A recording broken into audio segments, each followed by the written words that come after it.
Aujourd'hui, j'ai la chance de recevoir dans mon podcast Madame Minchu Aga. Je voulais absolument la voir avec moi parce que vous avez été très nombreux à commenter la vidéo qu'on a tournée avec elle. L'équipe d'Infinis m'a fixé un rendez-vous avec cette cliente. On a demandé à la cliente qui venait pour la première fois chez Infinis si on avait le droit de filmer. Tout de suite, elle a dit oui. Par contre, elle a dit j'aimerais pas qu'on voit mon visage. Donc, on a filmé sans voir son visage. Et aujourd'hui, on va avoir le plaisir de découvrir son visage et de l'accueillir dans le pod d'Albert. Dans cet épisode, on va aborder le cursus complet, c'est-à-dire la prise de rendez-vous, le premier rendez-vous, le deuxième rendez-vous et la conclusion auprès du notaire avec l'achat final de son bien immobilier. Vous allez découvrir comment on a pu finaliser tout ça. Alors, sans plus attendre, je te propose de rentrer directement dans la conversation avec Madame Minchu Aga. Bonjour Madame. Bonjour Albert. J'ai le plaisir vraiment de vous accueillir parce qu'en fait, on a fait ces premières vidéos ensemble. Vous étiez venu au bureau parce que on va un peu raconter l'histoire. Je vous propose peut-être que expliquez-nous comment déjà vous avez entendu parler d'Infinis et qu'est-ce qui vous a attiré chez nous. Alors, j'étais dans ma voiture, je partais au travail et comme d'habitude, j'écoute la radio. D'accord. Je ne peux pas donner le nom de la radio. Si, oui, c'est Radio Chablais. On leur fait, voilà. Alors, c'était 7h20 et t'entends la musique. Je dis, bon, ok, quelque chose d'intéressant, c'est la minute conseil. Okay. Et j'écoute. Et j'entends qu'en fait, que même si on n'a pas les fonds propres, les 20%, il y a quand même des solutions et qu'il y a une entreprise à Vouvry qui peut nous aider si on a besoin. Et je dis, mais pourquoi pas? Okay. Et quand j'arrive à la maison, après la journée du travail, je dis, mais je vais écrire quand même, voir qu'est-ce qui se passe. Vous nous avez écrit un email d'abord, vous avez appelé directement? Oui, j'ai écrit un email et j'ai été contactée et on a convenu pour un rendez-vous. Voilà. Et c'est comme ça que l'histoire a commencé. Ouais, super. Non, mais c'est vrai que c'est souvent, en fait, c'est ce que j'aime bien aussi expliquer, c'est que le premier rendez-vous, il est toujours important parce que c'est comme ça qu'on peut comprendre comment est-ce que ça peut fonctionner. Puis en fait, ça vous coûte rien, ça vous a coûté d'un téléphone ou un email, et puis 30 minutes avec moi quand vous êtes arrivé. Oui.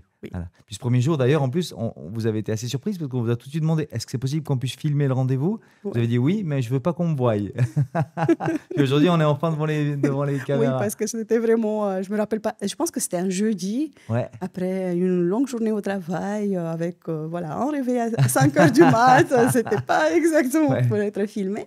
Okay. Oui. En tout cas, merci beaucoup. Merci pour la confiance. Oui. Donc, pour expliquer un petit peu l'histoire, vous êtes arrivé là.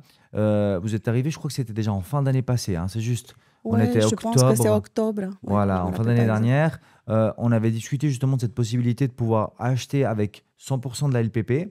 Oui. Je vous avais dit que les quotas étaient terminés, qu'il fallait attendre début d'année. Début d'année, on s'est recontacté.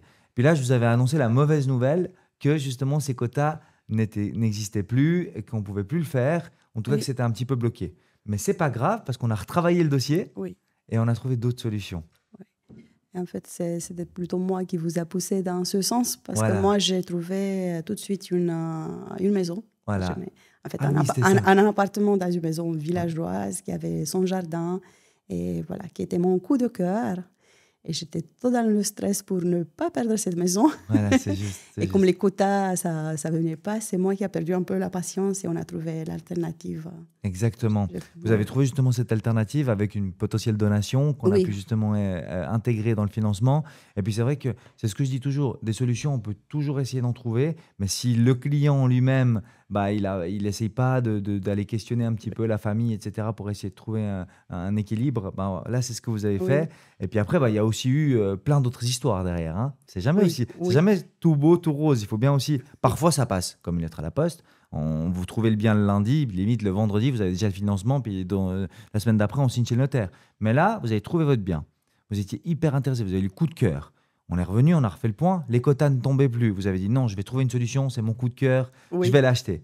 Vous avez déclenché le fait avec une donation. Vous avez pu avoir une petite aide. Voilà, vous avez eu cette petite aide. Et puis derrière, on a pu trouver le financement avec une banque où là aussi les revenus, puisque vous êtes seul, je précise quand même, vous êtes seul dans le crédit, dans le bien immobilier, vous êtes avec votre fille dans le bien. Donc on a pu à un moment donné trouver la banque. Puis quand on a trouvé la banque, il y avait un souci avec les places de parc ou le propriétaire. Oui, c'était un bien atypique, il y avait une histoire, un droit de préemption derrière qui a fait un peu traîner l'histoire.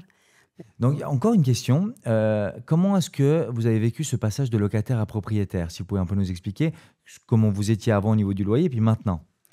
Déjà, moi, j'ai une fille qui s'approche de 18 ans. D'accord. Et j'habitais, après le divorce, dans une 2 pièces et demie. Avec ma fille, je n'avais pas ma chambre. Et maintenant, on a 3 pièces et demie avec 2 salles de bain qui facilitent un peu la vie le matin. Et un jardin, un grand jardin. Et niveau financier, ça a changé aussi. Ouais. Parce que le loyer qu'on paye à la banque, en fait, les intérêts, pour moi, c'est 460 maintenant. Et le loyer que je payais avec charges comprises pour un 2 pièces et demie, c'était 1130. Ah ouais. Alors oui, niveau financier, ça a changé. Et même s'il y a le 3e pilier pour amortir le bien, je paye moins qu'avant. Ouais. Et je suis vraiment propriétaire sur un bout de la maison. Oui, c'est ce que je dis toujours, en fait, ce qui est important, surtout quand on a des personnes qui retirent le capital du 2e pilier pour pouvoir acquérir un bien. Le 3e pilier a d'autant plus d'importance. Il va venir combler un petit peu ce manque à la retraite, parce qu'il faut quand même en parler aussi. Quand vous allez arriver à la retraite, il va falloir quand même avoir un certain revenu. Et puis là où vous avez été hyper intéressé, à l'écoute, c'est quand on vous a justement expliqué tout ce qu'il fallait mettre en place. Vous avez mis en place le paquet, j'ai envie de dire, premium. On a eu des bons taux, on a eu des bonnes conditions, et puis aujourd'hui, vous vous retrouvez à payer moins cher que votre petit appartement où il n'y avait pas les 2 salles de bain, etc. Oui. Donc vraiment, financièrement, on peut dire aujourd'hui que c'est une réussite de pouvoir avoir passé le cap de locataire à propriétaire. Exactement. Et c'est aussi un projet pour la retraite, parce que le bien, il n'était pas très cher, et même si je fais les calculs, quand j'arrive à la retraite, je veux me le permettre de continuer. Voilà, exactement. C'est aussi le but justement de se dire que lorsqu'on arrive à un moment donné où les revenus devraient baisser parce qu'on est à la retraite, si les taux ne bougent pas, puis que vous continuez à payer que les intérêts, parce que du coup l'amortissement, vous n'aurez plus à le payer puisqu'on aura fait le nécessaire, 400 francs par mois de loyer, ça reste accessible. Oui, voilà. Tout à fait. En fait, on a aussi prévu un petit peu les prochaines étapes. C'est ça qui est intéressant. Oui. Toi qui nous regardes aujourd'hui, si tu as des questions sérieuses ou un projet en cours, n'hésite pas, fonce, c'est le moment. Tu trouveras tous les liens en bas de cette vidéo pour poser des questions et on va te répondre très rapidement. Alors maintenant, c'est à ton tour. Passe à l'action. Au niveau du processus, comment est-ce que vous l'avez vécu? Comment ça s'est passé pour vous? Alors, au tout début, c'était un peu effrayant parce qu'il y avait beaucoup de changements.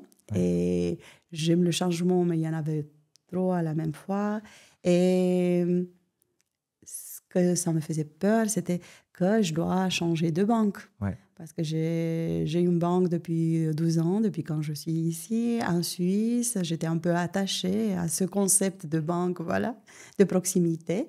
Et le partenaire que vous m'avez proposé, c'était plutôt un travail online. Et j'avais un peu peur de ne pas voir la personne. Mais en fait, c'était une fausse peur. Parce que tout de suite, j'ai vu que le conseiller financier, il est venu sur place, il m'a accompagné. Après ça, il est venu même à la maison pour remplir des documents. Et voilà.